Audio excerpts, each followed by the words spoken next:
1997 Hooters Cup champion. Hi, I'm Jimmy Cope. I'm going to be the 1997 Hooters Cup champion. Hey guys, I'm Billy Bigley Jr. and I'm going to be the Hooters Cup champion again. Less than 200 points separate the top 4 drivers in the hunt for the championship, with this man quietly moving into 3rd place. The best in late model racing is next.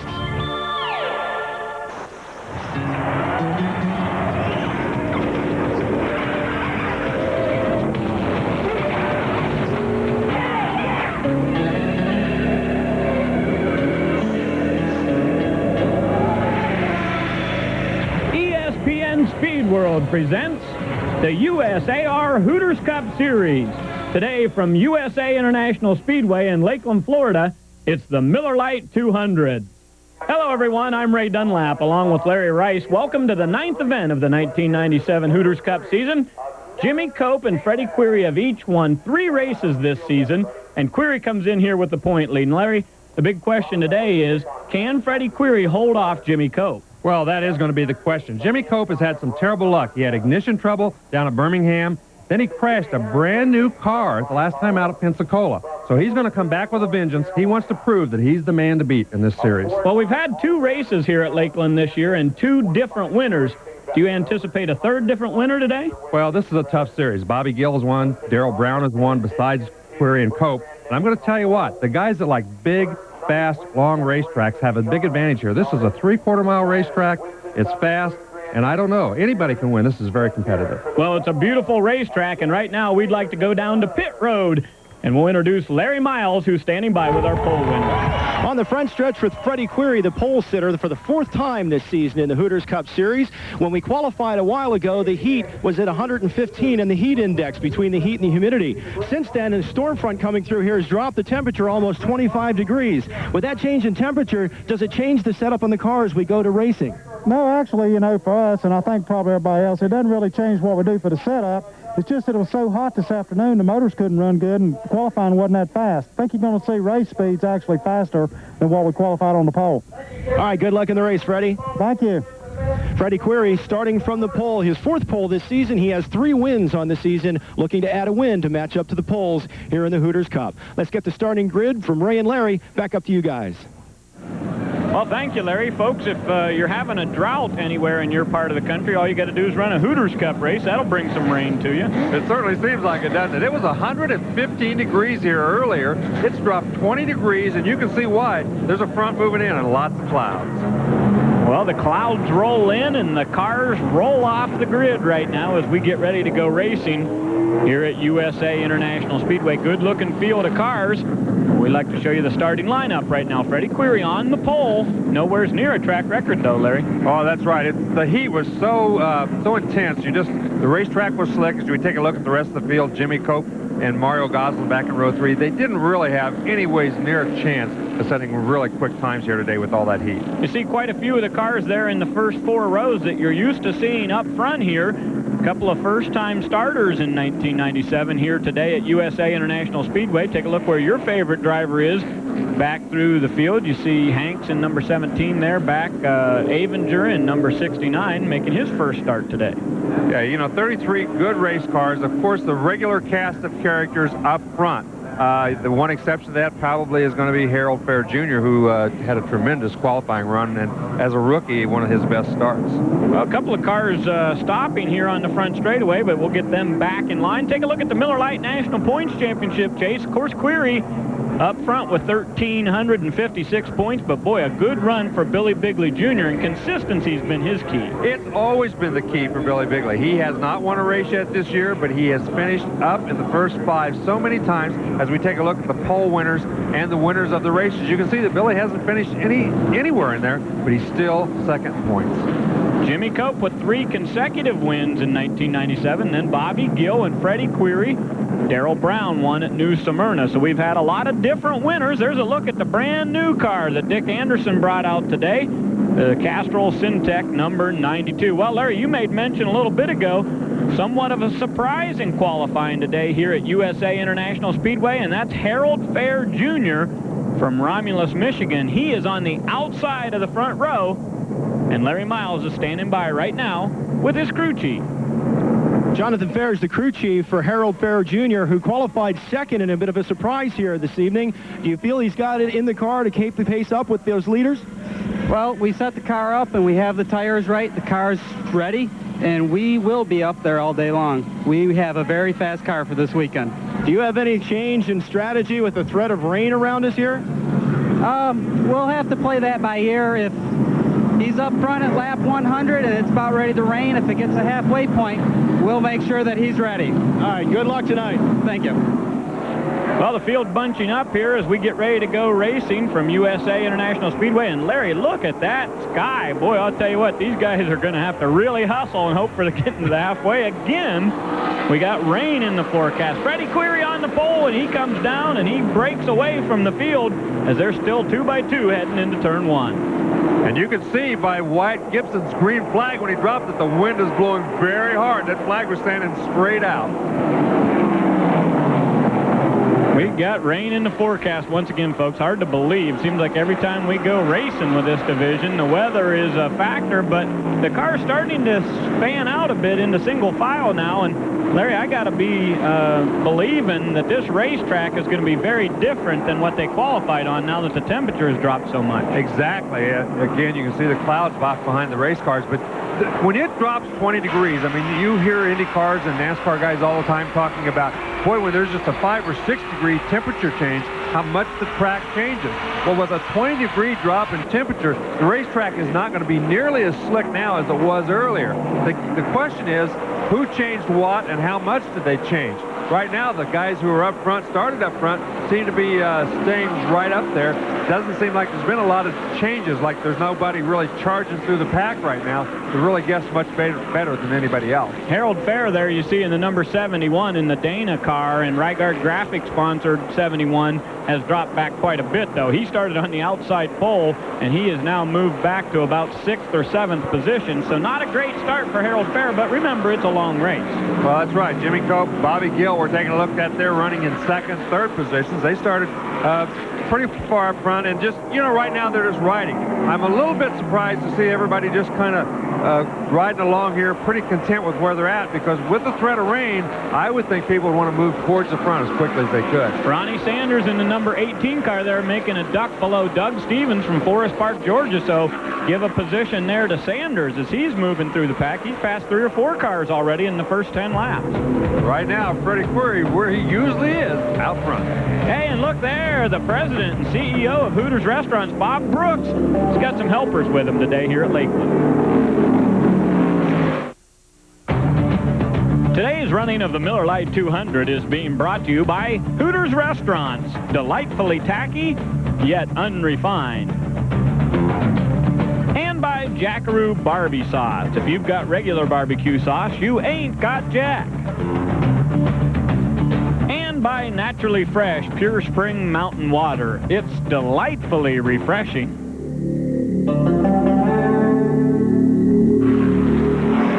Action continues here at Lakeland, Florida. Freddie Query up front. Boy, that's no surprise. That white number 8 has been up front an awful lot in 1997. Query, a former winner here at Lakeland. Well, of course, so is Jimmy Cope. And Cope right now seems to be reeling him in a little bit. He, the last 3 or 4 laps, he's been gaining ever so slightly, maybe half a car length per lap. But once he gets close enough to really give Freddie a little worry, once he gets in there and gives him a little nose, makes him worry a little bit, then he might be able to do something. You can see in the last lap he's gained, what, a half car length and a half. So he seems to be gaining on him pretty quickly right now. Well, folks, this is absolutely one of the finest short track racing facilities in America. Just a beautiful place here. And one of the things that impressed me as I look back through the record books, Larry, they have run 8 races here in this division and had 8 different winners. Now, of course, both of these guys that are in your screen are guys that have won here, Freddie Query and Jimmy Cope. But guys like Bobby Gill, Mario Goslin, they've won here. Dick Anderson, who we saw didn't qualify very well today here, was way back and started in 30th, but he's a former winner on this track. So a very high competition index in this division. Well, that's right. Dick Anderson brought out a brand new race car this week. He didn't qualify, or wasn't running very well, so he brought his old car out. He crashed it, had to go to the brand new car, and obviously it's not performing the way he'd like, because he's just not up front where we're accustomed to seeing him. Well, a couple of weeks ago, Anderson told us that he was excited about getting that car out and giving it a good run. They really built it specifically for these long tracks to run here and at places like Milwaukee, which we'll go to later this year, but they haven't had much luck with that Castrol number 92 so far, and he is way back in the pack in the early stages of tonight's Miller Lite 200. First time out, it's always tough with a brand new race car. If it's got anything at all new suspension-wise on it, or you know, anything like that, it really is tough to get them dialed in no quicker than they've had here. Usually you take them out and test them for a while. I don't think he had time to do that. Well, not only that, surprised in 1997 to not have seen Dick Anderson in victory lane yet at any racetrack. And tonight coming out here with a brand new car. Not having that much luck with a good battle here is Dwayne Dempsey in the CD Roma's number 70 is being hounded by Harold Fair. Fair's car seems to be coming back a bit, and they're running along there with Mario Goslin in the Jackaroo car. Yeah, I think Harold Fair, once he got his tires, I think he made some changes after he saw the temperature drop. And once his tires got heated up a little bit, the car seemed to run a whole lot better. The first 2 or 3 laps with the cold tires, he just, like you said, he went straight backwards. But now that the tires are heated up, he seems to be running with just about everybody in front of him, including Dempsey and Goslin. Mario Goslin, a 4-time winner in this series, and there's a car that apparently is having some trouble out there. Didn't see the number on that one. Looks like might have been our former winner this year, Darrell Brown. Yeah, boy, he was smoking big time, and they'll be getting a black flag for that because obviously there's enough liquids coming out of that thing that it's going to be causing some problems on the racetrack. So Query makes his way around Lee Raymond from Dayton, Ohio. So now Raymond a lap down in the early stages here of this race at the 3/4 mile USA International Speedway. Well, let's go down to the pits with Larry Miles. I think he's got some information for us. Alex Query, crew chiefing for Freddie Query. Does this threat of rain change your strategy at all about that mandatory pit stop? Well, the mandatory pit stop, we've been having that rule for a while. The rain looks like it's going to go around the side, so we're just going to stick with our normal plan pit when we get ready here, about halfway or a little before maybe. All right, Freddie Query continuing to run up front. Well, thank you, Larry. We've seen him up front an awful lot this year, Larry. In 5 different races, he's led over 580 laps. So Freddie Query knows his way around at the front of the field in one of these events. And we just saw him do something we don't see very often. He just lapped Dick Anderson very, very early in this race. So Dick Anderson definitely having big-time problems with that brand-new race car. And meanwhile, Query has pulled out into a half a straightaway lead over Jimmy Cope. So I'm not sure what the difference. You know, the weather is changing, so maybe it's just the weather. With all these clouds rolling in and it getting windier, maybe the track conditions are changing a lot more rapidly than you might think. Saw Bill Plemons Jr. there in the number 15. That's Billy Bigley Jr. in the number 28. And Larry, just as you started talking about Dick Anderson, he has pulled his car to the pits. So Dick Anderson is on his way to the pit area in that brand new car, the driver from Wildwood, Florida, and that will be devastating in the points if he is not able to make repairs to that car and come back out. He would be virtually the first car out of the race. Yes, he would. And now look at this. Query is slowing down. I guess the yellow flag is out. The reason he's slowing down. I didn't realize that. I see now that it's sprinkling a little bit, so they've decided to throw the yellow flag. And those clouds that Alex was telling us he didn't think were going to hit, looks like they have. Well, good thing he's not a weatherman. He keep him as a crew chief, because it is beginning to sprinkle over in turn number 2, and the drivers have signaled in that they thought we should go to yellow. So the yellow is out for the first time here on lap 21 at the Miller Lite 200. I'm Ray Dunlap along with Larry Rice, and Larry Miles is down in the pit area. That'll probably mess me up before the day's over, having 2 Larrys on the crew, but we have seen rain an awful lot in 1997 in both this division and the Pro Cup Series, and hopefully this will just be a short sprinkle and we'll get things back underway. Well, it does appear that most of the clouds are off to the side, but the way the weather is, especially down here in Florida, the wind can change so much that, you know, it can blow right on over the speedway, and we hope that doesn't happen. But everybody right now, they're going to keep the cars on the racetrack with all the big tires, the heat from the engines. The more you keep them on the racetrack, the better the chance of keeping the racetrack dry. So they'll keep them out there as long as possible, trying to keep the moisture off of the racing surface as long as they can. Well, if you're just joining us for the first time, you're watching the USAR Hooters Cup Series, and boy, we just saw some lightning in those clouds over there. and many of the fans filing out of the grandstands right now to go take cover. So with that lightning coming from the clouds, I would not be surprised if they pull these cars down into the pit area. Of course, this part of Florida, a storm can come in and out in about 15 minutes. We see that happen all the time, but a dangerous situation for the folks in the grandstands as much as it is for the guys in the race car. Right, and again, I think they'll keep the cars on the racetrack as long as it's any possible. You can see on the camera lens now, there's some moisture on there, so it's raining a little harder. You see the crews are heading for the trailers down there in the infield, so it is raining harder, but they'll keep them out there as long as they think there's a possibility that they can keep this racetrack dry, because there's nothing that dries them other than getting the big turbines out there that you know, a lot of the short tracks don't have. There's nothing that keeps the track drier than to keep the race cars out there and just keeps rolling in the engine heat, the tire heat, and everything. Well, the indication is due to the lightning, the cars will come to pit road this time. So we will have a red flag, and we'll be back with an update after this. Welcome back to USA International Speedway in Lakeland, Florida. The USAR Hooters Cup Series is here for the Miller Lite 200. We only got about 22 laps into this race before we had a brief rain shower. The cars have been brought to the pit road. Here's your race analysis. 16 miles in, we're under the red flag condition. Freddie Query is your leader, and he started from the pole. Query has led all the laps so far, and the indication from the tower is we're going to try to roll these cars back out on the track after a real quick shower, and looks like the pace truck's headed that way now. Well, they're headed back. What they're going to do is they're going to run the track in. As we take a look at the layout of this racetrack, 12-degree banking, 3/4 miles in length. It's a very, very fast racetrack, and most of the drivers really like this racetrack. It's symmetrical, it's predictable, and they like to race here. But what they're going to do now is go back out on the racetrack, run a few laps, and then they're going to give them the green and yellow. They're going to run a few fast laps, and they're going to leave it up to Freddie Query. He's going to tell them when he thinks the racetrack is raceable. Once they throw the green and yellow, though, they are going to start counting the laps. Well, today's pole by Freddie Query, 128.8 miles an hour, but the track record here is held by Wayne Anderson.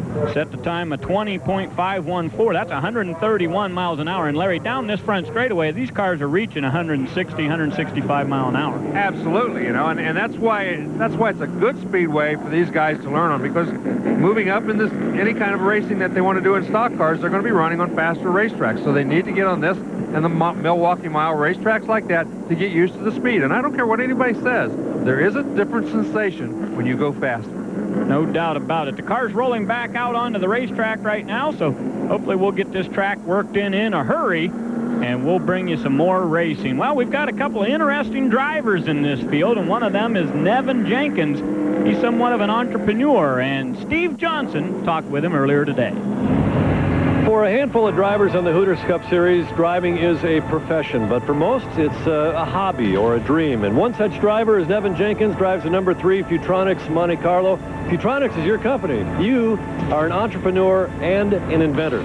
I guess so. You can call me that. All right, you've got some of your things here that you have invented along the way, so I want you to take each item and explain it to us. Well, this is the original medical alert system that I invented back in 1978. I've fallen and can't get up, where you saw the famous advertising slogan on TV, I've fallen and can't get up.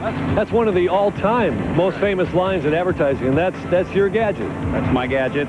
It was first developed in '78, and we've been marketing it ever since. And the name on the product is Responsibility Systems, and it's come a long way now. The product is absolutely free to anyone who wants one. They pay a simple monitoring fee to be monitored every month, and there's literally hundreds of thousands of them out, and it saved a lot of lives. Sports radar. We've seen these around. Yeah, well, Sports Radar, we designed this to where the younger people, the little leagues, and the smaller schools can afford a radar gun. Typically, radar guns are in the range of $1,500 to $3,000 a piece. This radar gun sells retail for under $300, and so now the little leagues can afford to buy them to train their kids and so forth. The only limitation between this and a police radar gun is the range. This will pick up a baseball at about 30 or 40 feet, whereas a $1,500 radar gun will see it from a couple hundred feet. Well, Futronics is a company that we have that we do contract manufacturing.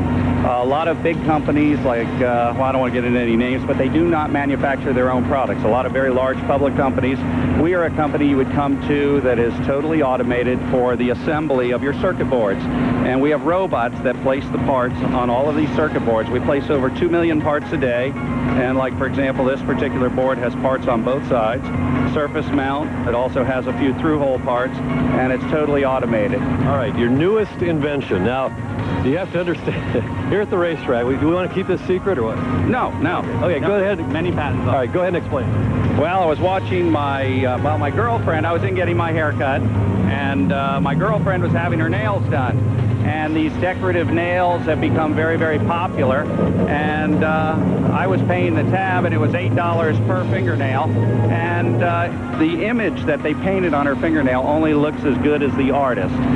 So I went home and I thought about it, and I came up with this product. This is the prototype to it. It'll be molded in injection molded plastic and neon colors, the colors that the ladies would like. And what it is, it's a printing press for printing images on the ladies' fingernails in a matter of a second, and absolutely as clear as a photograph. They take their fingernail polish and they smear it over the impression. This one is 4 one-color impressions. This is like a moon with stars, a rose. They would take the contrasting color to their fingernails, paint it over this. As they pull the handle forward, a squeegee will come down, wipe all of the fingernail polish off of the impression, push down on this button. There's a high-density silicone pad with ink-releasing agents in it that will lift the impression out of the printing plate. This is for fiducial positioning, and again, it'll look much nicer than this prototype. They stick their finger in the end, they bring the handle forward, okay? Push down on the button, it will deposit the image on their fingernail as clear as a photograph, and they can do multiple colors, 1 color, 2 color, 4 colors, 6 colors, and it's going to be really neat, and it's going to be on infomercials shortly. Really? Yeah, you'll see it on TV. I think it's going to sell for like $49.95. Very fascinating. Thank you for sharing this stuff. We'll be looking for this. I've fallen and can't get up. Well, thank you. Who'd have thought, Larry, that ladies' fingernail polish would enable a guy to go racing? I don't know. Tell you what, he's got to be pretty clever. He's got some pretty neat stuff there. I would have never thought of, I'll tell you that. Well, thank you, Steve. Good story there, and that's just one of the guys that races here in this Hooters Cup Series. We've got a whole cast of characters in this division.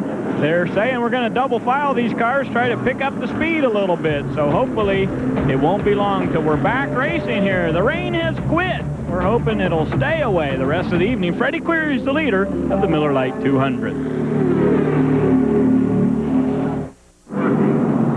Welcome back to the Miller Lite 200 under the yellow and green flag condition here. So the track is coming to us in a hurry, and we're hoping to go back to green flag racing. The crowd heading back in from their cover of that earlier thunderstorm. On board with Billy Bigley Jr.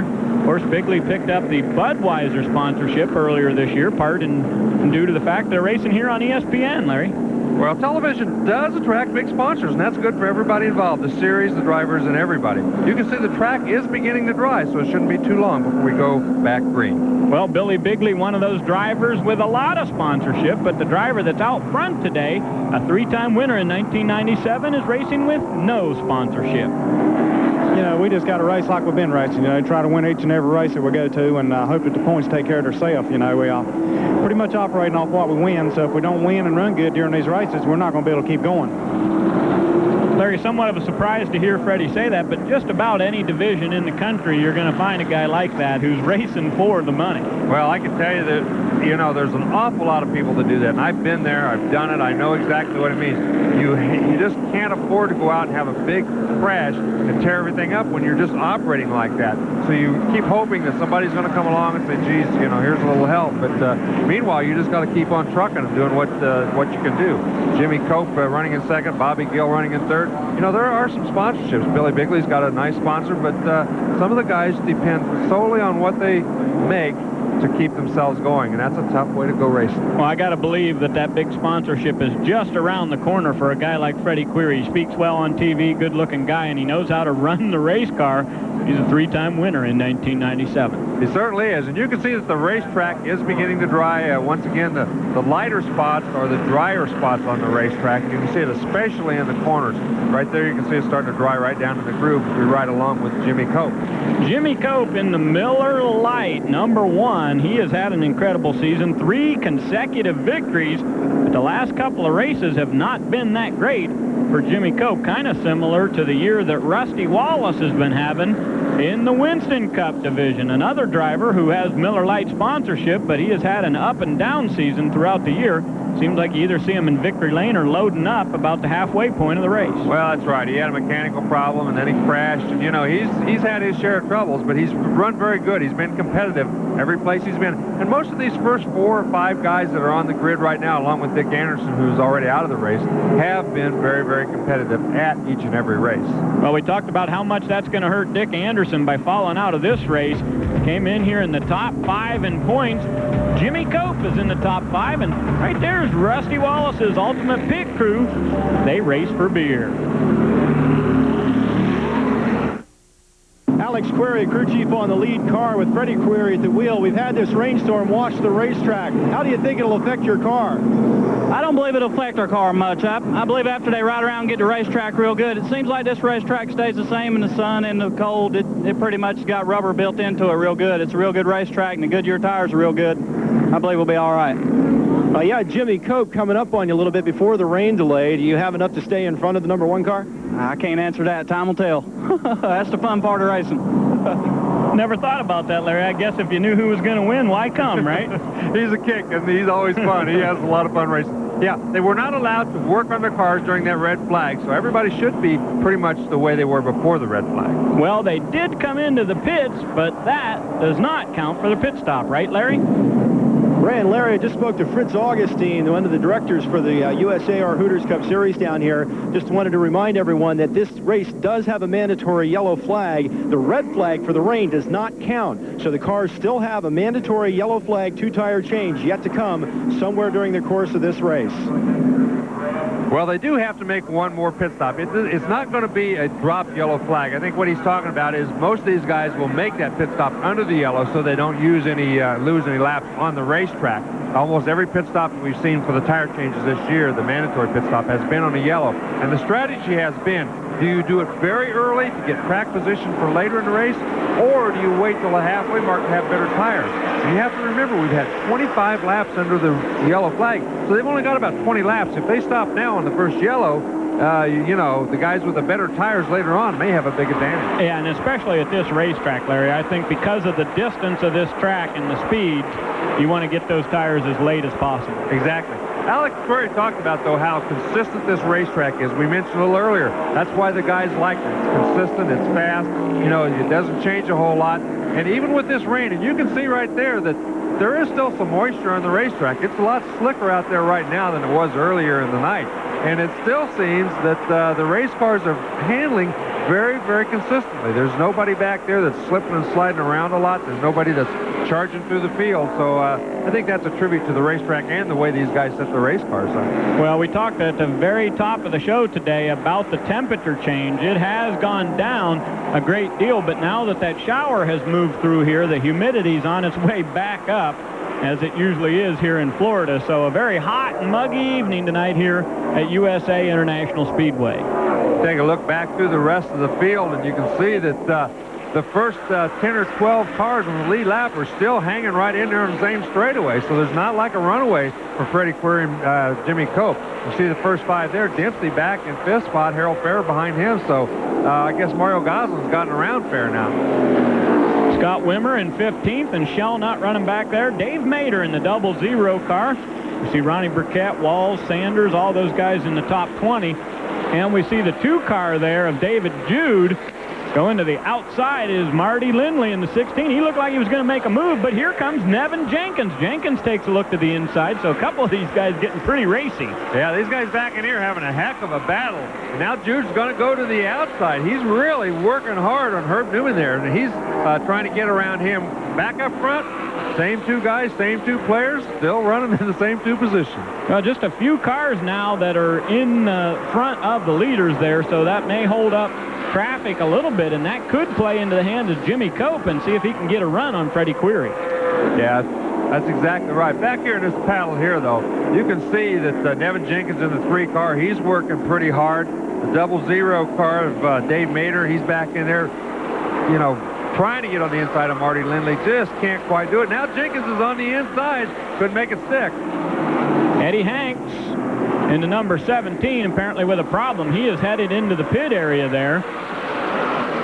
So a couple couple of cars making some moves here and a couple of cars moving to the infield. That's the 30 car that's right in front of Nevin Jenkins, and Jenkins is all over the back of Newman. You're right, he's going to try him on the high side this time.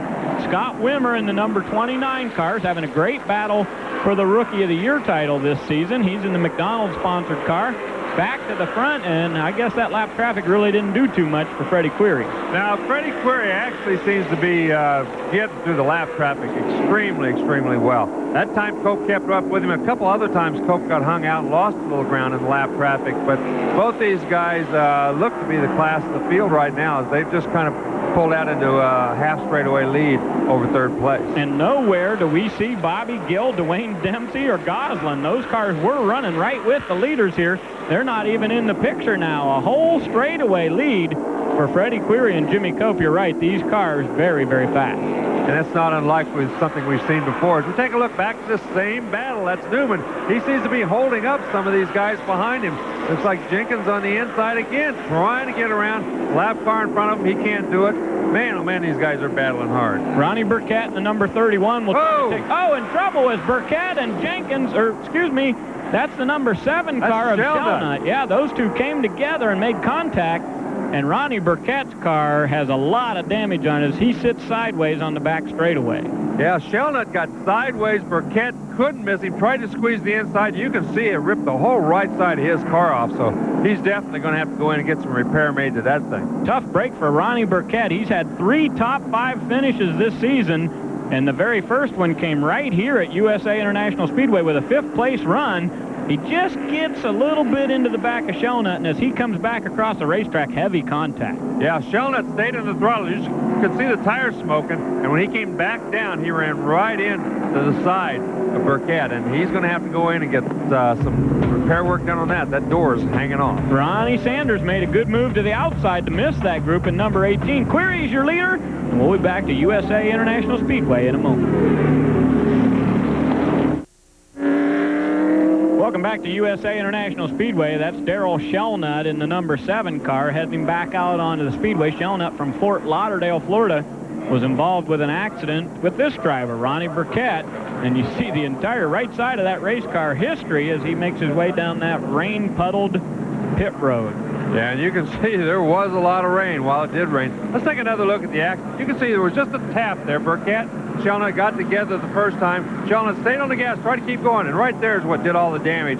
He ran just into the side of Burkett, and both of them have been in the pit several times now, trying not to lose any laps. They come in, work on it a little bit, go out and make a lap, come back in, work on it some more, and it appears that Burkett's got a lot of his damage repaired, but they're still working on the front end of Shelnut's car. You know, Larry, I'm not so sure it wasn't somewhat of a blessing, though, that Ronnie Burkett came along there, because Darrell Shelnut was headed directly into the inside retaining wall, and I think Burkett's car slowed him down a bit and actually may have been somewhat of a benefit, probably less damage on his car than had he hit that inside wall. Yeah, he was trying to keep that thing. He's trying to pull it forward as they come around now to get the green flag, but it didn't look like it was going to turn out exactly the way he wanted it to. So we had a red flag at lap 21 today for rain here at USA International Speedway. We're back underway. We've had one caution as Burkett and Shelnut made contact down the back straightaway. Your leader is Freddie Query, as he has been all day.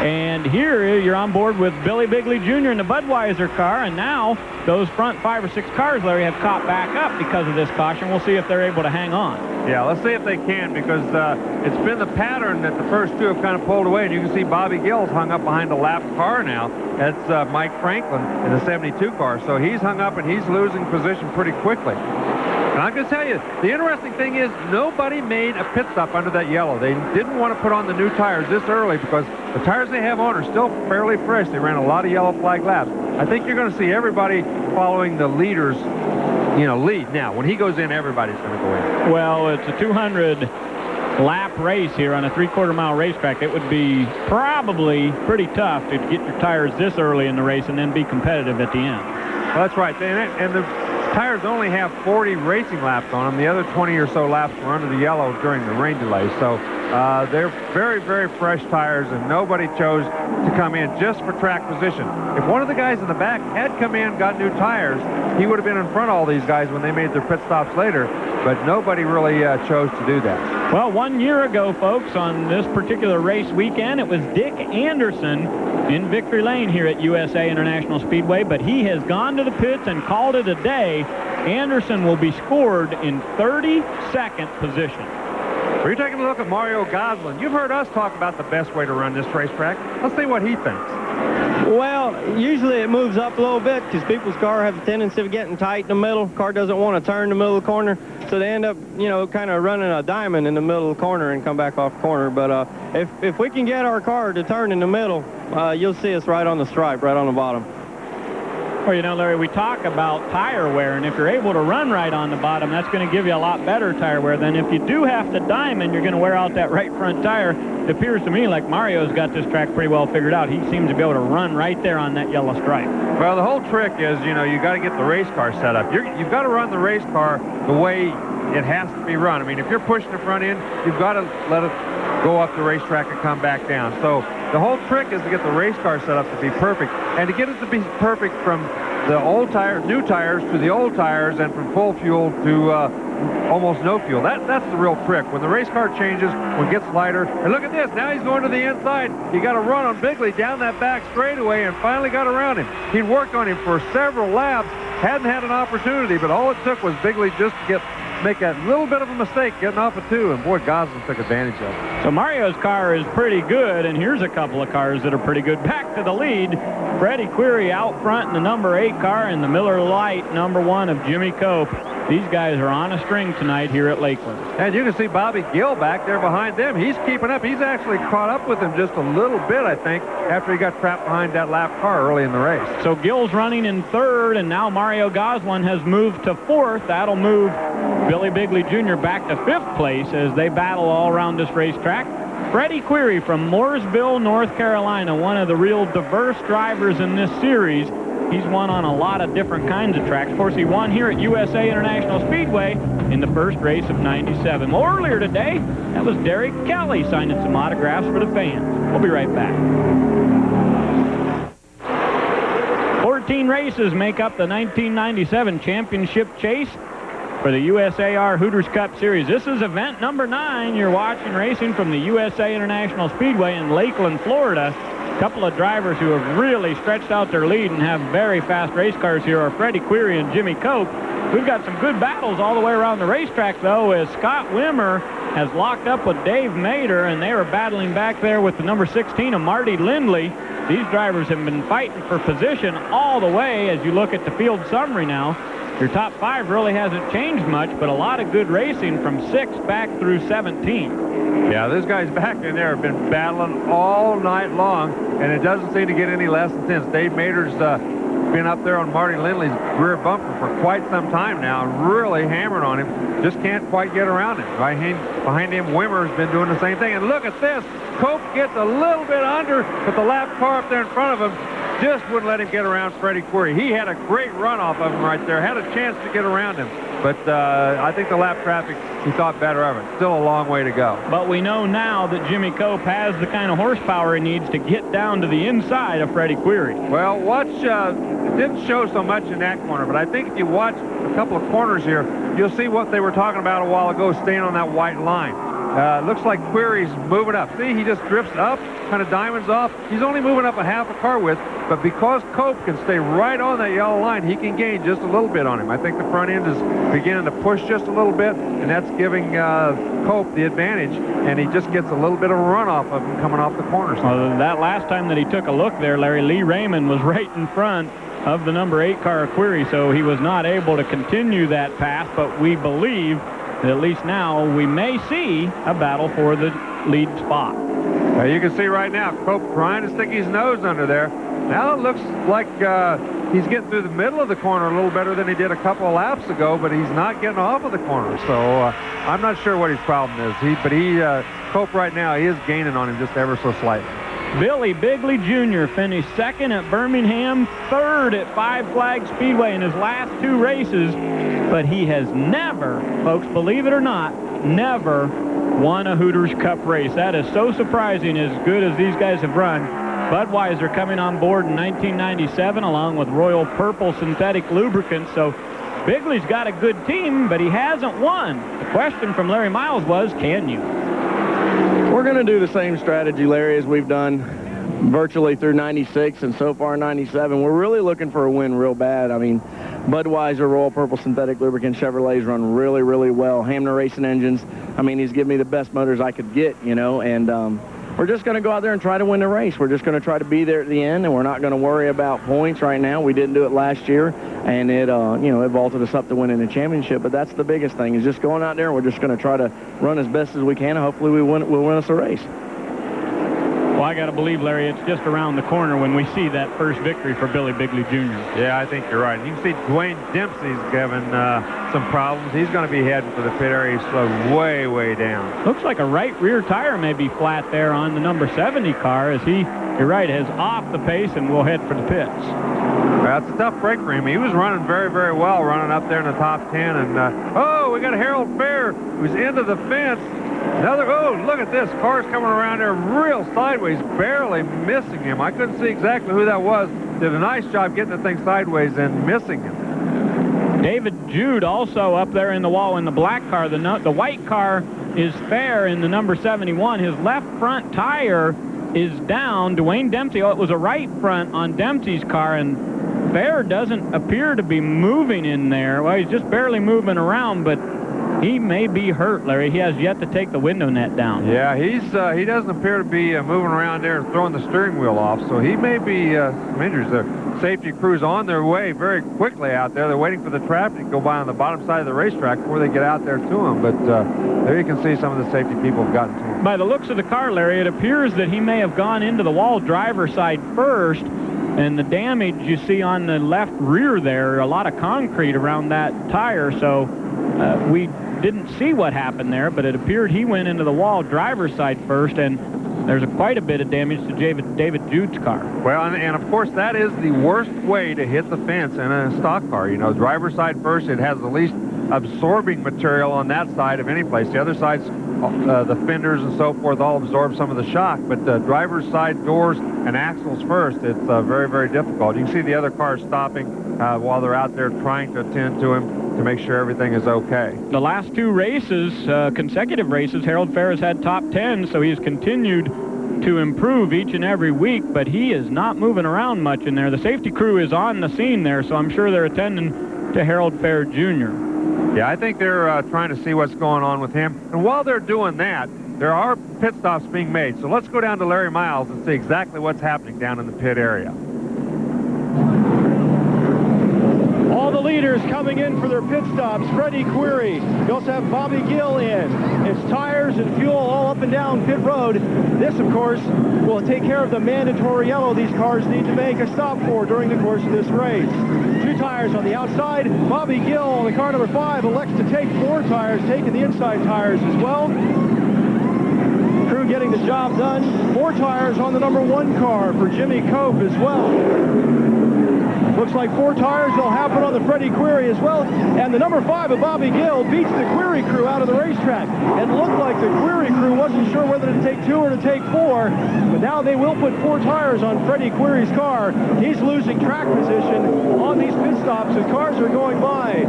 The 31 cars by, the 10 cars going by. Freddie Query's going to end up restarting this race from somewhere in the middle of the pack. So, pit stops are the order of the day here at lap 85. There's Bill Clemens Jr. Lots of action down there. Oh, and look at this. Good sign. Harold Fair Jr. is out of car number 71. The rescue workers kind of keeping him steady there, but him up and out of that car is a great sign, Larry. It is a good sign. You know, I think he probably was knocked out. If not, he was sure a little goofy there for a minute, but it's good to see him up and standing anyway. And after our 3rd caution on the racetrack, we'll be right back after this. Under the 3rd caution of the day, as Harold Fair Jr. has made heavy impact with the outside retaining wall in turns 1 and 2. He is up and at him now, says he doesn't need the stretcher. He's going to wamble over there and get into the ambulance. Well, you can see that they were trying to hold his neck a little bit, and but I tell you, know, if you're that worried about his neck, you need to be laying him down and putting a brace on him. But he appears to be okay. But I tell you what, he must have taken one heck of a lick, because he still looks, he just walks stiff. He walks like he hurts right now.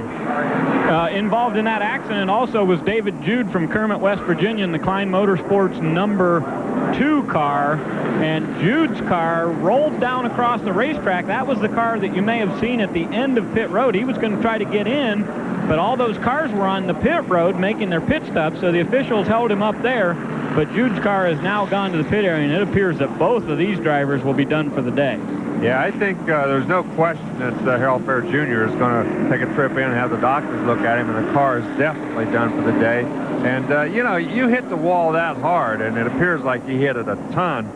You're not going to be able to go in and make a few repairs, go out and even run around for points in that machine. You know, I was talking about the fact that they had the last 2 races be top 10 finishes. Well, they've actually improved just about each and every week, moving their finish positions up. So they've had some great runs in the last 4 or 5 races here in the USAR Hooters Cup Series. And actually, he had a good run going today, except for about the first 5 laps. I mean, he dropped about 5 or 6 positions the first 5 laps, and then he kind of hung on to his own and started running right with everybody that's in front of him. But, you know, he just had a bad start, and I think that was due to cold tires, and maybe they just missed the setup a little bit after the temperature dropped. And look at this. Our new leader, Darrell Brown, he did not make a pit stop. We said earlier that all that smoke coming out, we thought he was going to be out. Well, we should go back and clarify a little bit. We found out since then that because of all the winds, the high winds before that rain, it just made it look like that thing was smoking a lot worse than it really was. Yeah, I think there was some exhaust smoke coming off of that car, but it must not have been a big problem because he's out front right now. So Darrell Brown will be our second leader as Jimmy Cope, Freddie Query, and a cast of thousands went to the pit road. That will really shuffle the running order here. Now, you see the number 7 car there of Daryl Shelnut, who was in that accident earlier. He is not running in second place. It's actually Nevin Jenkins who will be scored in second place in car number 3. Well, now he's going to have to invent a way not to have him make a pit stop so he doesn't get behind all those guys. Let's see if we can do that. No, Fritz Augustine will keep on top of that. He'll say no way. But a couple of cars now heading down to the pit road. Jenkins will be second behind our leader, Darrell Brown. And, of course, Darrell Brown, a pretty good fast racing race car driver. He won earlier this year at New Smyrna Speedway, so he knows his way to victory lane, and that's a good car at number 86. Well, you know, he's maybe taking the chances. It doesn't appear that there's any more rain in sight. But he might have stayed out there thinking, man, if it does rain again, rain this thing out, we get over halfway, you know, this is the luck of the draw. I win this baby. Well, remember, it is a 200-lap race, and those other drivers came in and pitted at lap 85. So if they were lucky enough to get a caution somewhere, let's say around lap 120, Brown probably hits the pit road and has 20 or 40 lap pressure tires. Well, I think that's going to be the strategy, but track position is so very important. These guys went in as close to halfway as they could, so they'd have good tires for the last half of the race, but they didn't want to be in his position. They wanted to go in. That's why everybody followed Query in. They wanted to be out there again. Query's big problem was his pit stop was so doggone slow, it put him way back in the pack, so he's got a long way to catch up, even though he went in at what might possibly be the right time for track position. And, Larry, one of the things that I really like about this series is the fact that they do call for a mandatory pit stop, and even though those pit stops came under yellow, you're fighting for position down there, just like it's a live action pit stop, and that teaches these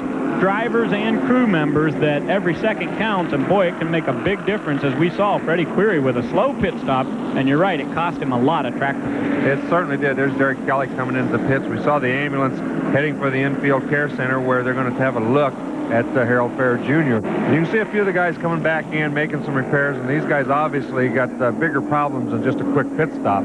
But the real winner, I think, on that whole thing might have been Jimmy Cope, Billy Bigley. Some of those guys got out with very quick pit stops, and they're going to have good track position when everybody else goes in. And now they're ahead of Freddie Query, who was the fastest race car. We're going to send Larry Miles off to get an update on Harold Fair Jr. here shortly, hopefully give you an idea of if everything's okay down there for the driver from Romulus, Michigan. We're getting ready for a restart here, and we'll be back with racing action from the Miller Lite 200 and USA International Speedway.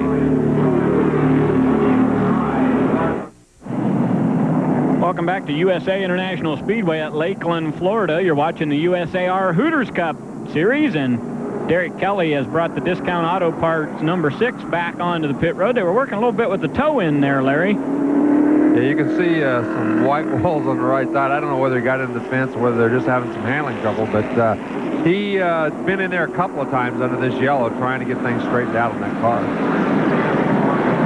Well, front all in the early stages of today's race was Freddie Query in car number 8. He was being hounded by the Miller Lite number 1 of Jimmy Cope, but they are mired back in the field now. after a caution caused by Harold Fair Jr. and David Jude came out. So those cars all went to the pit area at lap 85. So our new leader is Darrell Brown. Yeah, Darrell Brown, and then Nevin Jenkins and Marty Lindley, and behind him Dave Mater. So those 4 cars probably did not make, well, they did not make a pit stop, and so they're going to be up at the front of the pack. The problem is they still do have to make their pit stop at some point, and they'll fall farther back in the field at that point. So Wyatt Gibson gives them the green flag. We're back underway in the Miller Lite 200. This is the 9th event of 14 in the 1997 chase for the championship. Ray Dunlap, Larry Rice, and Larry Miles down in the pit area, patrolling the action. We're back under green flag. And you can see that Bobby Gill in the 5 car was the first guy who has made a pit stop that's on the lead lap and in that line back there. Right behind him, Billy Bigley. So those 2 guys had excellent pit stops. They came out in front of the pack cars that did make their pit stops this time around. Well, Freddie Query, as we mentioned, had a pretty poor pit stop, so he has fallen farther back. If you're just joining us, Dick Anderson, one of the first cars out of the race today. And one car that hit the wall hard was Harold Fair Jr. from Romulus, Michigan. He has gone to the infield care center, come out, and he is standing by with Larry Miles. Harold Fair, you started second, not the way you wanted to end this race. No, about right after the rain, the motor started missing. I think we locked up going into turn 1. The car come around on me. There wasn't much I could do. The Victor Rhines Dana Corporation Rieger Graphics Monte Carlo ran really good, but a little bit of motor trouble. All right, you're okay? Yeah, I'm fine. Thank you. Well, Harold Fair said he's fine there. It took him a few minutes to be sure of that, though, didn't it, when he got out of that race car? That was a hard lick. It was a hard lick. You know, the engine locked up on it, as he said, and that's what just threw him into that spin and hard into the wall. And I'll tell you what, it did ring his bell a little bit. Took him a few minutes to recover, that's all. Darrell Brown from Birmingham, Alabama, in car number 86 is the second leader of the race here at USA International Speedway. You're watching the late models from the USAR Hooters Cup division, and they get around this racetrack in a hurry. Some fast and furious racing. We've got some great races coming up for you later on in the season. Next race will be at Peach State Speedway. Then we're off to the Milwaukee Mile, DeSoto Speedway, and we'll close out the season late this year right back here at USA International Speedway with event number 14. And we'll try to crown the champion, and they are some great battles each and every week, including this one. Here comes Query to the underside of the McDonald's car of Scott Wimmer, bringing along with him the number 10 car of Mario Goslin. So those drivers starting to fight back through the field. Well, they certainly are. Query knows he's got a lot of ground to make up after what happened to him there in the pit area, losing all that ground. So he's on the charge. That's Dave Mater right in front of him. He's one of the cars that did not make a pit stop. He's already caught up to him, trying to work his way through there. We saw Nevin Jenkins just a few minutes ago, and he's really working on our leader. This is the best run he's had. He was up there in second spot. Nevin Jenkins in the Futronics car. We had that feature a little earlier as Steve Johnson talked to him. A driver who has made a lot of different kinds of products, and that enables him to go racing. You're right, he's having a great run. There's Nevin in the car number 3. Brightly colored blue race car as he is trying to chase down Darrell Brown. Now, Brown has just made it to the halfway point of the race, so he picked up $1,000 from Royal Purple Lubricants. That's the 3rd time this season, Larry, that he's led at the halfway point. He led at Fairground Speedway in Birmingham and also at New Smyrna, the race that he won. So for the 3rd time this season, Darrell Brown is your leader at halfway. And you can see back here, Freddie Query now running in 9th position and trying to move his way up. We take a look a little bit farther back in the pack with Tony Walls in the 81 car battling through there. And back up front, 1st and 2nd spot. Now look at Bobby Gill. He's joined that trio, and he is really putting the pressure on those guys. Oops, he just moved Nevin Jenkins over. Well, he didn't move him over. Nevin slid wide. He just took advantage of him to go around. Bobby Gill takes a move to the inside in the terminal trucking number 5. He will take over 2nd place from Nevin Jenkins, and here comes Billy Bigley Jr. The Budweiser car will follow Bobby Gill, and down the front straightaway, Nevin Jenkins goes from 2nd to 4th in 1/2 a lap. And look at Bobby Gill. He's running around the outside. He's trying to make that outside. Ooh, they almost got together coming off of 2 there. Trying to make that outside groove work. It has, oh, look at this. Brown sideways right in front of everybody. Darrell Brown has looped it over in turn number 4 as he and Bobby Gill were racing for the lead.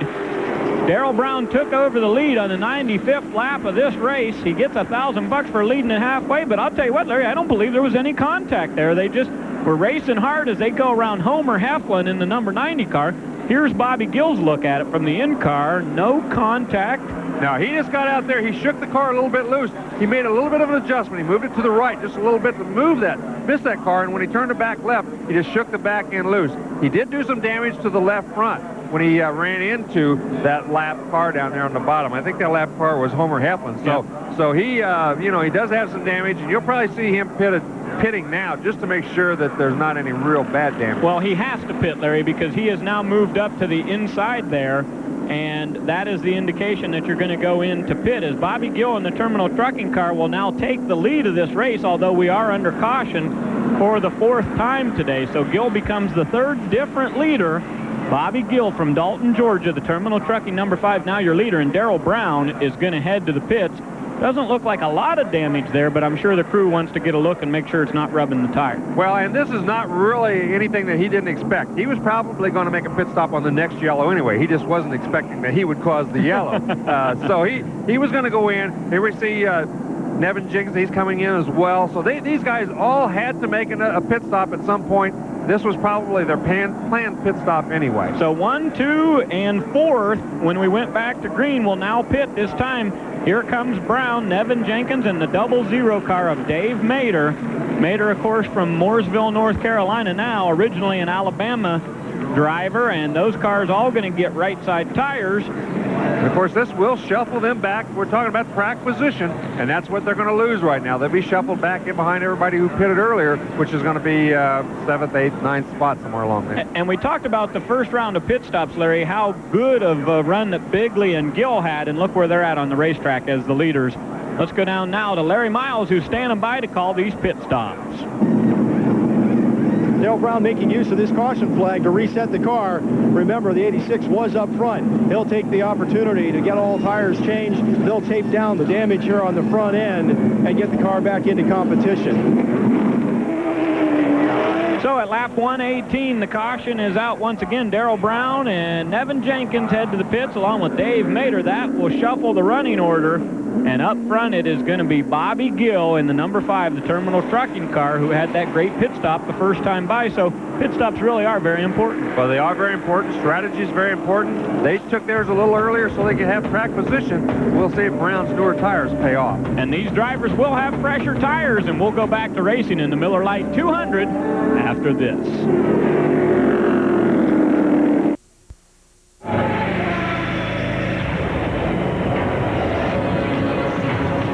Welcome back to ESPN2's coverage of the USAR Hooters Cup Series. We're at Lakeland, Florida for the running of the Miller Lite 200. Folks, when we went to break, I said we were at lap 117. That was incorrect. Couldn't read my scoring monitor. It was actually 107. But we are about to go back to green flag racing here. As you see, the lights are out on the Bill Curie Ford Pace truck. A couple of cars that are a few laps down to the inside. Daryl Shonut, of course, was in that accident earlier. His number 7 is all beat up. The C.D. Roma's Italian Restaurant, number 70 of Dwayne Dempsey, is 2 laps down due to a flat right front tire. So all those cars you see down to the inside, Larry, are a couple of laps or more down. Yes, you can see Marty Lindley. He's the 3rd car back in there. He's the only car up in that front pack who has not made a pit stop so far. He still has to make his pit stop, but right now he's in front of Jimmy Cove and Query and some of the top dogs, and he's going to see if he can hang on to that position with those older tires.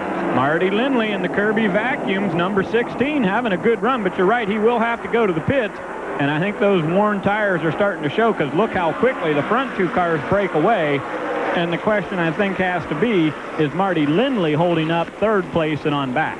Well, I think he probably is holding them up a little bit. We'll see how long he elects to stay out there. The new tires are faster, but, boy, if you wait this long, sometimes you get so far back in the pack that it doesn't do you as much good as you might hope. Marty Lindley missed the last race here at USA International Speedway, the only race of the 1997 season that he has not competed in.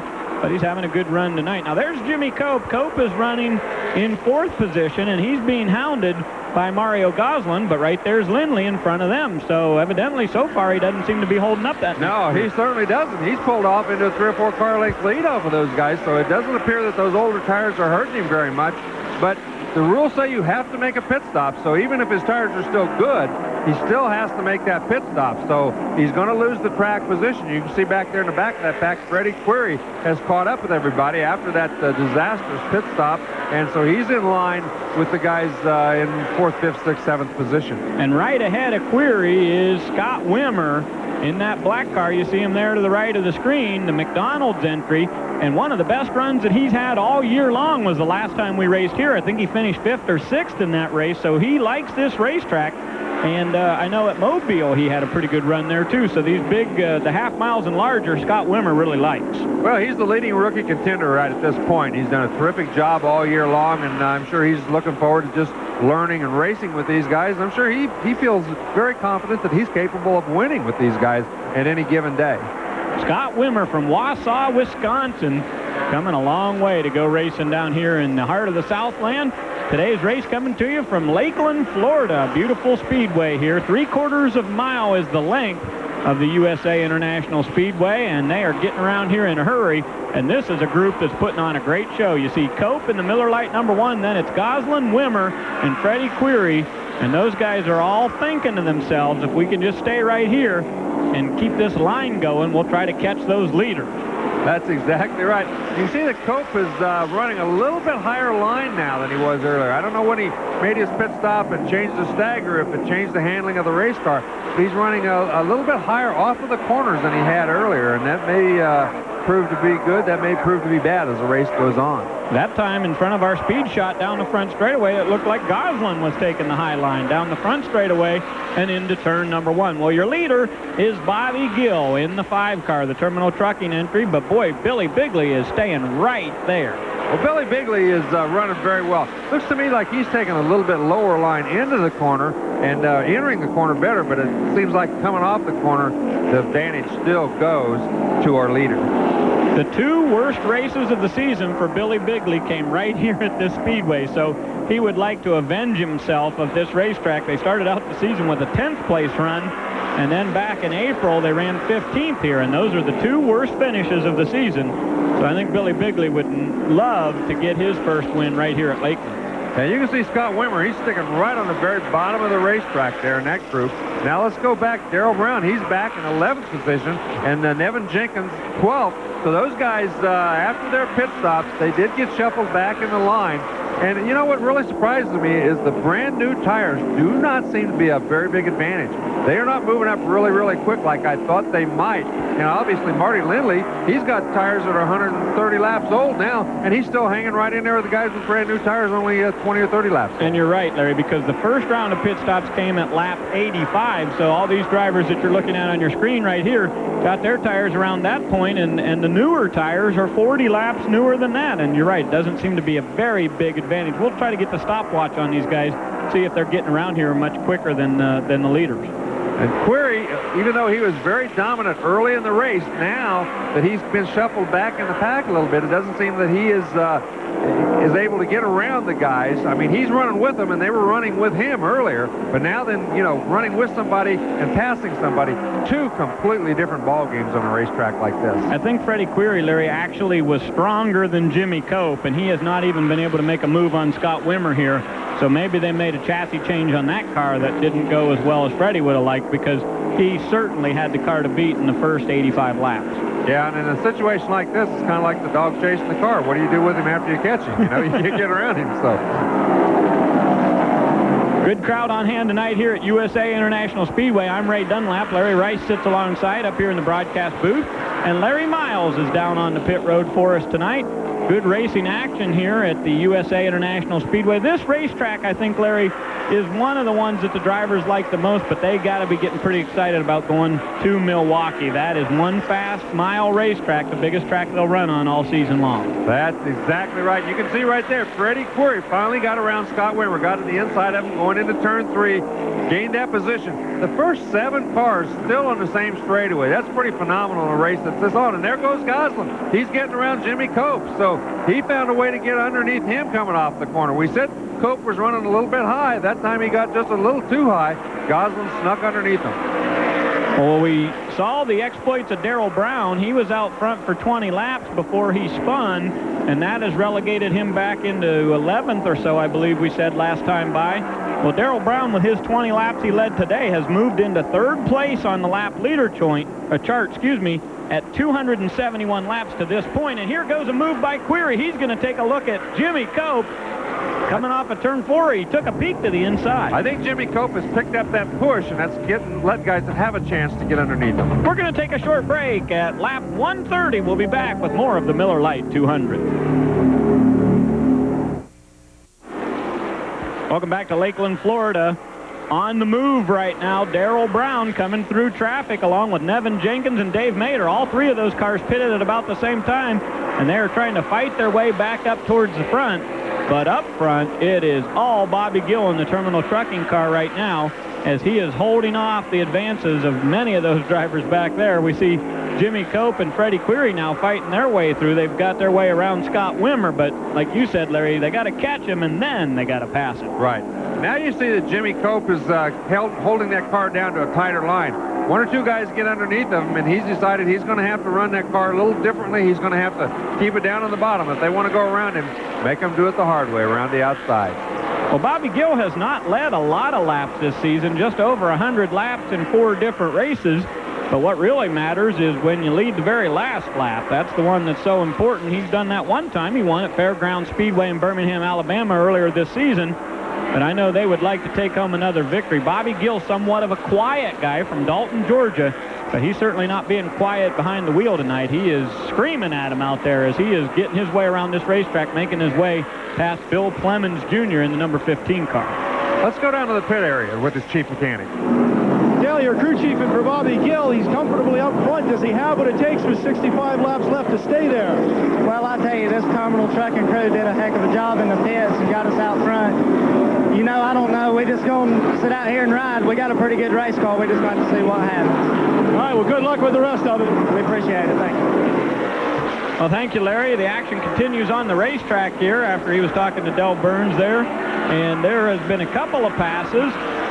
Yeah, it looks like Darrell Brown's having some trouble as both Nevin Jenkins and the 00 car of Dave Mader went around him right there, and it looked like he just pulled kind of down to the inside. I don't know whether he's got a big problem or not, but certainly appeared to have slowed up somewhat. Both those guys get around him inside of a lap. This is the battle for 5th place on the racetrack right now as Freddie Query is putting pressure all over the number 1 car of Jimmy Cope in the Miller Lite car.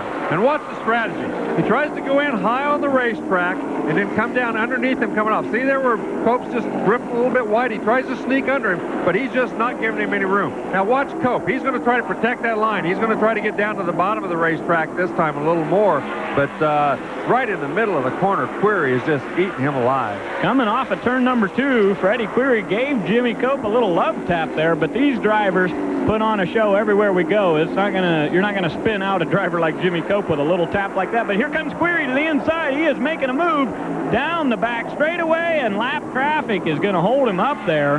Boy, I'll tell you what, Jimmy Cope used that car as a pick, and if he didn't get on the brakes, he was going to run right into the back of that car. Now then, he's got another car in front of himself, and that car moved over, luckily, because he was in a pretty bad situation right there for a second. So Query all over the back of Jimmy Cope, and they are using that lap traffic to their advantage. Of course, to Jimmy's advantage, not to Freddie's advantage, but we see now that Query's car is coming on strong, and I believe that he has got the car to make the pass. He looks to the inside once again, but he says, no, going to hold up here till we get a little clean racetrack to go run them, but there's really none all the way around the track the way they're spread out now. No, they're not. And Jimmy Cope is running about a half car width off that yellow line, which gives it makes it awful, awful tempting for Query. I'll tell you what, it's just enough room for him to stick his nose in there, and that's a pretty dangerous way to run this racetrack when you got somebody like Query on your back bumper, because he's going to be looking for that little bit of a place to stick his nose in there, and he's tried several times, just hasn't been able to do it yet. They moved around Ronnie Burkett, the number 31, that time by. These cars very, very fast. And now back to the lead. Bobby Gill is stretching it out a bit. 5 Hooters Cup wins in his career. Can he make it 6 tonight here at Lakeland, Florida?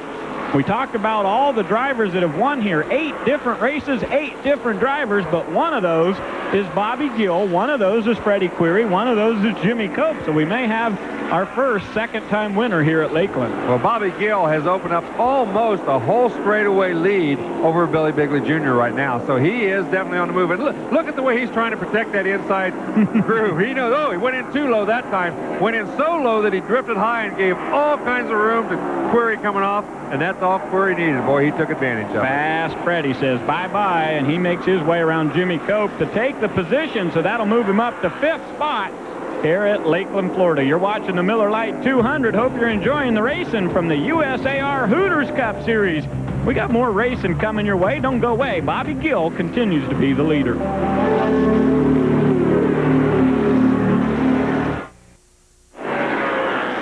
Bobby Gill from Dalton, Georgia has had 3 second-place finishes in 1997 in the USAR Hooters Cup Series and 1 victory. Can he add to that today here at USA Speedway in Lakeland, Florida? We'll find out. Ray Dunlap, Larry Rice, and Larry Miles bringing you the action today from the 3/4-mile racetrack here in Central Florida. Bobby Gill looks pretty tough, and he's been the leader here, Larry, since lap 106.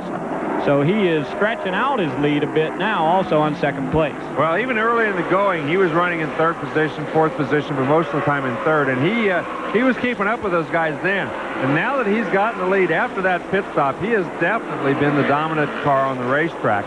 We're taking a look farther back in the field right now. The 72 car is Mike Franklin. He's battling with the 7 car. That's Daryl Shelnut, who got in that accident earlier. So these guys back here battling each other farther back in the field. Once again, folks, Dick Anderson out of the race on lap 17. David Jude and Harold Baird Jr. both crashed at lap 83, so they will be scored way back in the field.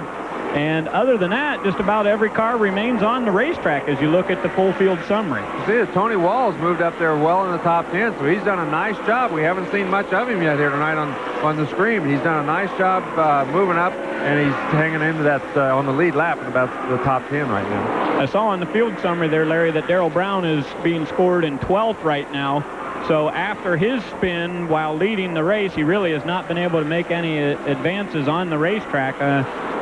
Some sort of damage to that race car, I'm assuming. Well, they got shuffled back, and it's just hard to get back up through there. Freddie Query, remember, he got shuffled back. He has been able to get back up to 5th, but for somebody who was so dominant early in the race, we thought he might have climbed back up into the lead schooner. Oh, look at this. Scott Wimmer very slowly into the pit. Almost looks like he may have run out of gas. I'm not sure what the problem is there on the McDonald's car. Scott Wimmer from Wausau, Wisconsin on the pit road.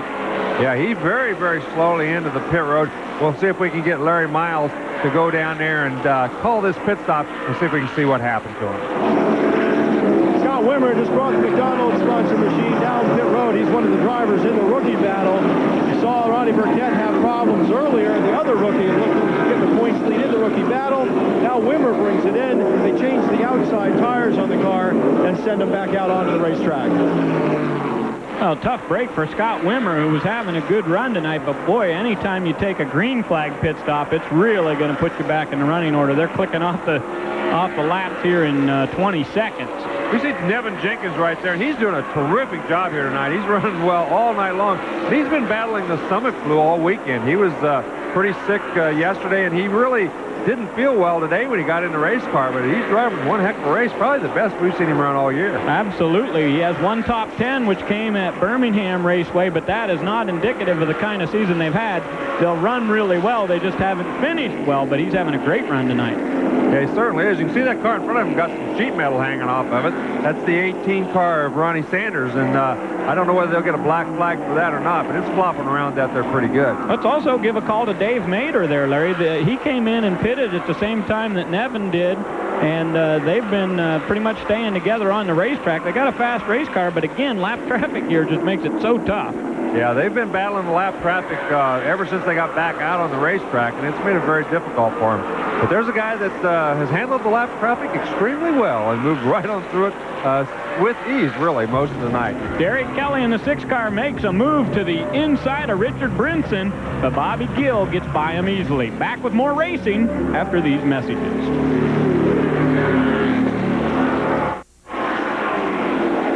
Welcome back to USA International Speedway. Bobby Gill from Dalton, Georgia in the terminal trucking number 5 is your leader. Oh boy, look at that.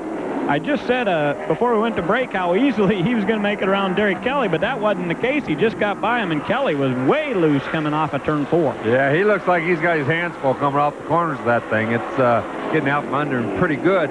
But right now, Bobby Gill doesn't seem to be having many problems. Boy, he's got that thing on cruise control, and he's just walking away from everybody. And look at this, Larry. He is about to come up on the back of Dave Mader in the 00 car. So Mader running along with Nevin Jenkins there in the top 10 are in danger of going a lap down. Yeah, he's really just putting some ground on everybody right now. He's really, really quick. And these guys, I'm sure they don't want to go a lap down, but I don't know what you can do when a guy's running as good as he is right now. You just kind of hang on and make him go around the hard way, but it doesn't seem to be a problem for him. We saw Jimmy Cope do that in a couple of races back-to-back this year, where he was able just to put it on the field and pass about anybody on the racetrack he wanted to. But tonight, we thought Jimmy Cope was going to be the factor for the win also, as he and Freddie Query were dominant race cars in the first 85 laps of this race, but now they're nowhere near Bobby Gill. As things get really wide, Nevin Jenkins goes to the high side after Ronnie Sanders slowed up, and now Nevin Jenkins will be a lap down. Well, I'm going to tell you what, Bobby Gill really dodged the bullet right there. He's got about 5 lap cars in there, and they're all over the racetrack. He's got no place to go. He squeezed in between 2 of them, and Nevin Jenkins started to come down and make him a sandwich again. So he really had about 3 chances to crash there and missed all 3 of them. So he did a great job missing all that little bit of a mess down there in turns 3 and 4. He had a good opportunity to crash and didn't take advantage of it. That's exactly right. So Bobby Gill is on a string tonight here at USA International Speedway. Ray Dunlap, Larry Rice, and Larry Miles bringing you the action in the 9th event of 14, which will make up the national championship. Miller Lite sponsoring the National Points Championship chase here, as there is $500,000 on the line for these drivers in the Hooters Cup Series. And Bobby Gill has been in the points race all year long, but not always a factor to win the race, but he sure looks good tonight. Right now, Query is caught up with Marty Lindley. He's putting a little move on him, so he's really he's done a good job. He got shuffled so far back on that one pit stop that it's been a tussle for him to get back up top, but he's worked on it smoothly, methodically, and right now he's trying to move back up one more spot. We see Darrell Brown there in the 86 car just ahead of them. Now Gill has made his way by Dave Mader in the 00 car, the bright orange and white number 00. So Gill clicking them off, putting one car after another a lap down. And here comes Billy Bigley Jr. in the Budweiser car, as he also has to work that exact same lap traffic. Well, I'm wondering if Nevin Jenkins isn't that flu beginning to tell on him a little bit in the later stages of the race. This is a very physically demanding racetrack, so it might be telling on him as we see him trying to get down out of the way, and he slowed up just a little bit here in the last couple of laps. Well, not to mention, Larry, the heat and the humidity that we have tonight. That'll work you over on any given night, even running a 35-lap late model feature, let alone 200 laps around this 3/4-mile racetrack. Exactly. Now then, Bigley trying to get around Derek Kelly, and he's waving at him saying, "Get the heck out of my way. I'm lapping you, pal." Well, it's so tough when you're running second like this, and you know that you've got your work cut out for you just to catch the leader, and then you get into this lap traffic. You see Wyatt Gibson giving him the move-over flag, but sometimes that just doesn't help. Well, the move-over flag is a courtesy flag. All it says there's a lap car or a car trying to lap you. It doesn't mean you have to move over. You don't have to slow down. You don't have to do anything. I just saw Derek Kelly pointing Billy Bigley to the outside. I don't think that's the way Bigley wants to go, but he's going to have to as he makes the move down the front straightaway. Derek Kelly said, "You got all kinds of room out there." Yeah, but when your tail's hanging out that far, it makes it a little uncomfortable. So Billy Bigley will make his way around Derek Kelly. He runs in second place in the Budweiser car, but all of this time that he is using up is stretching out the lead that Bobby Gill has. As you see, Gill is nowhere in sight of this picture. Well, not only that, it's giving the guys behind him a chance to catch up with him, which is, I'm sure, as big a concern to him right now as the fact that he's losing touch with Bobby Gill. Lee Raymond from Dayton, Ohio, the former ARCA champion in number 67 there, going down to the inside, giving him some room. You take a look at the field summary here. Tony Wall's having a good run in car number 81. He's up to 6th place.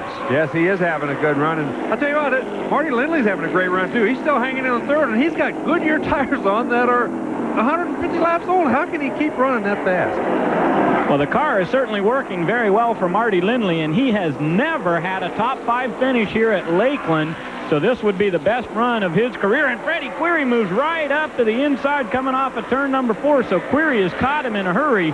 But you're right, that car is working very, very well to be this late in the race. It certainly is, and Query's just all over him, but Marty Lindley's just giving him no place on the racetrack to go around him. He's holding the bottom of the racetrack. He's going to make Query go around the outside, and it seems to be very, very difficult to do here tonight. So Marty Lindley in car number 16 from Greenville, South Carolina, is off the pace, Larry. Marty Lindley has slowed going down the front straightaway, and Freddie Query and Mario Goslin, Lee Raymond, all those cars just go blowing right by him. So a problem now for Marty Lindley, just as we were saying, what a great run he's having. A terrible, terrible break for him because he pulled, I thought he was just trying to hold the inside line to keep him from getting under him, but he was way off the pace. He's coasting around the racetrack, and he's going to be heading for the pits, but it's, you know, whatever's wrong, it's taking him a long time to get back around the racetrack. Under green flag conditions, this will be, oh, and caution on the speedway, just as we were talking. Derek Kelly's Discount Auto Parts number 6 slides coming out of turn number 2, and what a break for Lindley, as we see Darrell Brown's car's got that damage blowing in the wind there, but Derek Kelly gets back underway, but the yellow comes out, so that's a big break for Lindley. Well, it's a break, but he's very, very slowly making his way towards the pit. Let's go down to Larry. Just before the caution flag came out, the number 16 of Marty Lindley out of Greenville, South Carolina, who started in the 9th position, slowed on the backstretch. He's literally coasting into a stop here in his pit stall. The Palmetto State Transportation car looks like it's out of fuel. Looks like they didn't have enough in it to go the distance. They're putting fuel in it. The crew is saying, fire it up, fire it up. Fuel's in it. They're going to push the car off. Marty Lindley trying to refire the 16. Now you can see that they're pushing that car. It won't refire on its own. They're going to push it down pit lane, trying to get it to refire. You can see it pushing it a long way down pit lane. It has not refired yet, so they're going to be in trouble if that thing doesn't fire before it gets down to the end of the pits. The only thing they can do then is, you can see, they've got the stop sign. If it's not running, they're not going to let them go out there. Boy, what a tough break. Marty Lindley was running so well, waited this late to pit, and they can't get the car refired. Have to get a can of ether and spray it in there and see if they're able to do that now. And a couple of cars have lined up to come down the pit road here. We see Dwayne Dempsey's number 70 ready to go. Darrell Brown's on his way in. So maybe some fresh tires for these cars. That could really make things interesting. And look at this. Here comes Jimmy Cope. Jimmy Cope coming into the pit area. I'll tell you what, this is very unexpected because he was running very well. But we're going to have to see what happens to him and what kind of changes they're making for the last part of this race after this.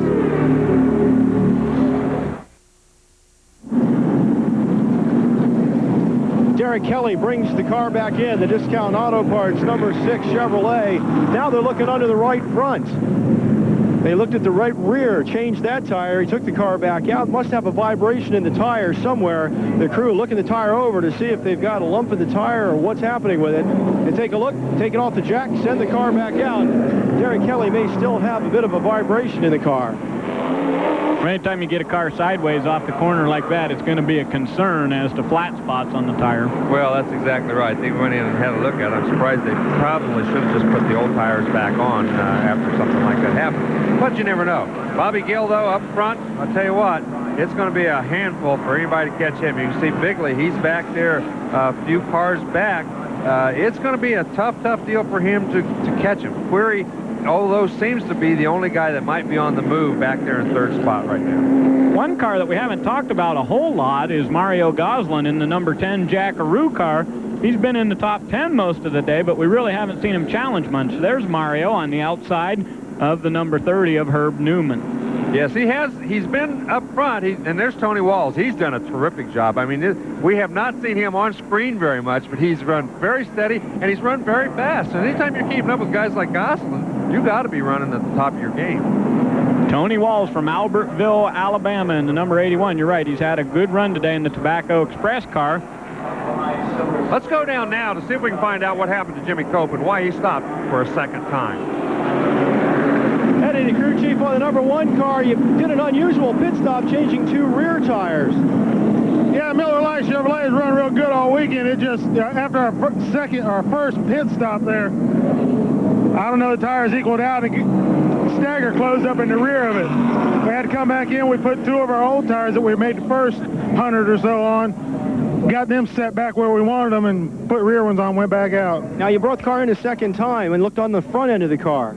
Yeah, we just wanted to check the air in the front tires. I mean, we was all the way at the back of the line already, so there wasn't going to hurt us or nothing. Just under 20 laps to go. Can he work his way through the field? Oh, that's what we're hoping. That's why we come in and pitted. Well, simply put, that means that the first set of tires he had on the back were faster than the second set. We talked about how high he was running through the corners. That's because the stagger, the left rear tire was bigger or as big as the right rear tire. There wasn't as much stagger, so the car simply would not turn. He had to run it higher through the corners just because he couldn't get the thing to turn. So they put the old tires on because they handled so well during the first part of that race, and hoping that they can gain their way back up through the pack with only 20 laps to go. Well, they ran 85 laps before they pitted, but there's no doubt about it, the car was not performing to Jimmy Cope's liking, so you got to try something. Well, Marty Lindley ran 160 laps, something like that, and he was still fast, so I don't see why these tires won't be just as good as they were the first time he had them on. Well, the field lines up 2 by 2 on the outside. Bobby Gill in the 5 car. He is the leader. Billy Bigley Jr. and the Budweiser number 28 will be second. And look here, fast Freddie Query, number 8. He lines up third. Mario Goslin. It's going to be a shootout. The cars line up. We're ready to go back to racing in just a couple of laps. Come back and join us here at Lakeland, Florida. Tim Courtney's crew chiefing on Bill Bigley Jr.'s number 28 car. You got what you needed in this caution flag. Yeah, we was able to get away from that lap traffic, and we closed up. Got less than 20 to go. And we're going to roll the dice here and try to win this thing. You think he has enough to get up underneath him? Oh, we're going to try and put the Bud machine up front. Well, I think Billy Bigley's going to win a race one of these days. The big question is, can it be today? He's got his work cut out if he's going to pass Bobby Gill. Well, he's long overdue. There's no question about that. But Bobby Gill has been awfully dominant for the last half of this race. And right there, you see him tuck in behind that lap car. That's not, oh, look at this, way wide. Was that Tony Walls? Yeah, Tony Walls in the 81 car went way high to the wall in turn number 2. Now Billy Bigley is going to the outside as Freddie Query makes his move to the inside. Bigley may lose a spot here, and Mario Goslin's going to try to tuck in with him. Down the front straightaway they come. Inside of 20 laps to go. Oh, he lost 2 spots. When he got out there, Goslin got around him. He got the tail real happy out there, almost got it into the fence, and he let both those guys get around him. That's a tough break for Bigley on that restart. And a battle of the beers going on right now as Jimmy Cope tries to make his way. He saw those other drivers make their move to the inside, and Billy Bigley will lose another position. So Bigley goes from second back to 5th or 6th in just a couple of laps. Dave Mader is a lap down in the 00 car, and Freddie Query and Mario Goslin are fighting it out for second. That's right. Goslin's got a lot of strength going for him right now. Jimmy Cope with those different tires on. They weren't new tires. They were old tires. They're only allowed 8, so he put on the ones that he ran the first half of the race with, and he looks to be very strong again right now, and he's keeping up with Goslin. Maybe even catch him. Oh, we got another car way high down there. That's Doug Stevens. Number 55 car made a little bit of contact with the wall, I believe, but the green flag stays out. Now Goslin goes to the inside of Query coming off of turn number 4, and here comes Jimmy Cope. Boy, I'll tell you what, he just got his nose in there, gave him just a little bit of a love tap. Query just, he held on. He did a great job just hanging on to that car. Now look at Bigley. He's going to try to get under him. Once you get on the outside, the freight train goes by. 9 laps to go, this time by the flag for Bobby Gill, but the battle is for second place. Mario he got hit again. Billy Bigley hit him in the same exact spot. That time he didn't give any room. Mario Goslin won the final event here last season in November of '96, so he knows how to get to victory lane.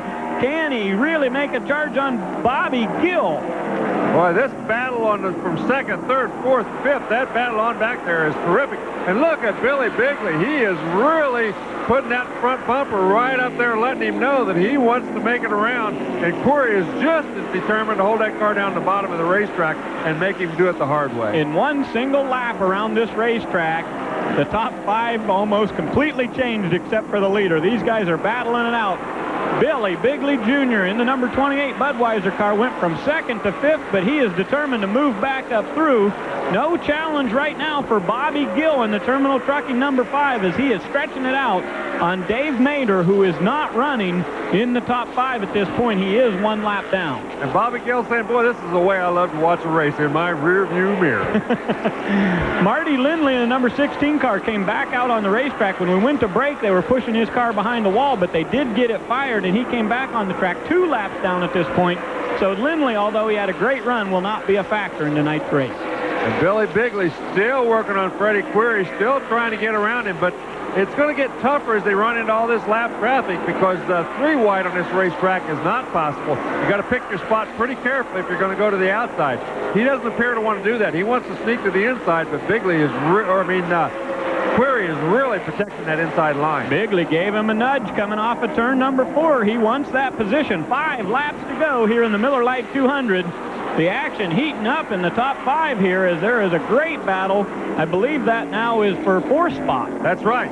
You know, Cope is now running in 3rd, Goslin is 2nd, and that is 4th and 5th right there. Bigley is doing everything he can do to try to loosen up that race car. Freddie Query's just enough that he can sneak under him, but Query so far has been able to hold out the challenge. Tony Walls went way high on the restart over in turn number 2. He is currently running in 6th position, the last car on the lead lap, and look at this, Bigley right underneath Query. He's going to make a move going down the back straightaway off of turn number 2. Billy Bigley, can he get the position? No, Query is faster down the back straightaway. Well, I'll tell you why. You talk about basketball being a no-contact sport. Well, this sport's kind of the same way. When you get in a position like this, you kind of use every little trick you've got, and right now Bigley seems to have picked up that spot. Bigley with the position ahead of Query this time by 2 laps to go for Bobby Gill from Dalton, Georgia. Will he win his 3rd event of 1997? As he comes down this time, the white flag waves. He's only got 4 more corners to go. I said 3rd event. Excuse me, I need to correct myself. This would be his 2nd win of 1997. Freddie Query won the first 2 races and the last one at Five Flags Speedway, but he is not in position tonight. The 2nd win of the season for Bobby Gill, this time by down the front straightaway, and Bobby Gill will win the Miller Lite 200. Well, Bobby Gill, the Terminal Trucking, number 5, is getting a drink of water, getting ready to come out of the race car, and the crew and ready the people down here ready to give him a great hand. Right. Bobby, an interesting race all the way through when it comes to this. First of all, how did the car treat you for the entire evening this evening? Well, the first half of the race, the car wasn't really that good. The car was loose. We really didn't know what it was to do, but our second set of tires, we knew they was better. We didn't know it was going to be that good, and the harder I pushed the car, the better the car went. Well, now it seemed like some pit strategy played into this race as well to put you on the front on a pit stop. Well, these guys here work for Terminal Trucking. These are the best guys you ever seen changing tires. We got 2 guys. They're in competition all the time at Charlotte. And, the last 10 years they won a pit stop competition, and that's one thing we got getting out of the pits. In the latter part of the race, it looked like Bigley Jr. was going to come up and challenge with you. Then you kind of left him behind. Was the car running that well for you that you were able to put the distance on him? Well, I mean, it was good, but, you know, out in front, you can go about anywhere you want and use all the track you need. Well, we have certainly a congratulations from everyone, including the Hooters for the Hooters Cup here. Your 2nd win on the season, correct? That's right, and I'd like to thank Gene Eisenhower and people at Terminal Trucking, Automotive Special, and Robert Hankey. But all of them, man, it just makes all this good.